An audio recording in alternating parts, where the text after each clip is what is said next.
ప్రధానమంత్రిగా ఆయన ఈ రోజున మన దేశాన్ని నడిపిస్తూ ఉన్నారు. అలాంటి ప్రధానమంత్రిని చాలామంది ఆయన మీద మాట్లాడుతూ ఉంటే, ఆయన్ని అనకూడని మాట్లాడుతూ ఉంటే నా గుండె కదిలించేసింది, నా కన్నీళ్ళు వచ్చినాయి, బాధ వచ్చింది. దేశం కోసం కష్టపడే వారికి చివరికి మనం ఇచ్చేదే. కొత్త తరానికి ఏం తెలుసు ఆయన పడ్డ కష్టం? ఒక్క రోజు కూడా సెలవు తీసుకోలేదు మన ప్రధానమంత్రి గారు. ఈరోజు పెట్టుబడులు వస్తున్నాయి మనకి, ఒక్కరోజు కూడా సెలవు తీసుకోలేదు.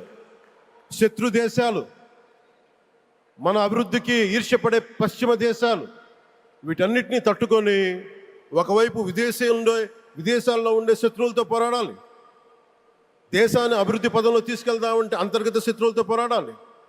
అలాంటి వ్యక్తికి మనం ఇవ్వగలిగేది కేవలం మేమున్నాం మీ వెంట, మీ మీద మాట పడితే అది మా మీద పడ్డట్టే, అదే మనం వారికి ఇవ్వాల్సింది.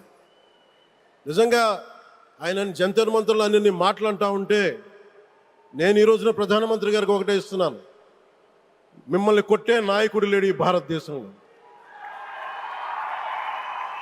రాబోడు. కానీ మీరు పడ్డ శ్రమ, మీరు పడ్డ కష్టం ఎవరు తీసుకోలేరు. ఎన్ని బాధలు పడ్డా, ఎన్ని దెబ్బలు తిన్నా ఈరోజు మనం గర్వంగా చెప్పుకుంటున్నాం. మన ఉత్తరాంధ్రకి ఎయిర్పోర్ట్లు వచ్చినాయి, ఇన్ని లక్షల పెట్టుబడులు వచ్చింది ఆంధ్రప్రదేశ్కి. కానీ ఇవన్నీ తట్టుకొని చెయ్యాలి అంటే 144 కోట్ల తాలూకు ప్రజల ఆకాంక్షల్ని ఎంతోమంది వెనక్కి లాగుతున్నా, ఒకళ్ళు ముందుకు తీసుకెళ్లాలంటే ఎంతమంది తిడుతున్నా విమర్శిస్తున్నా తీసుకెళ్తున్నారంటే ఒకే ఒక్క నాయకుడు ప్రధానమంత్రి శ్రీ నరేంద్ర మోదీ గారు.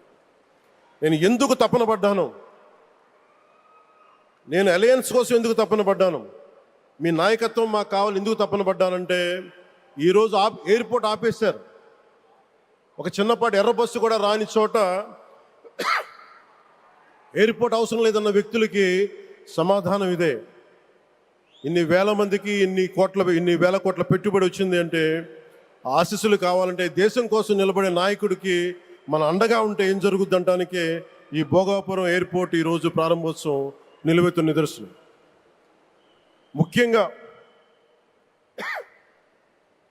25 సంవత్సరాలు లోబడి ఉన్న పిల్లలున్న ప్రతి ఒక్కరికి కూడా నేను ఈ సందర్భంగా తెలియజేస్తున్నాను, పిల్లల్ని సరైన దారిలో పెట్టడం, సరైన సంస్కారాలు నేర్పించడం చాలా చాలా అవసరం.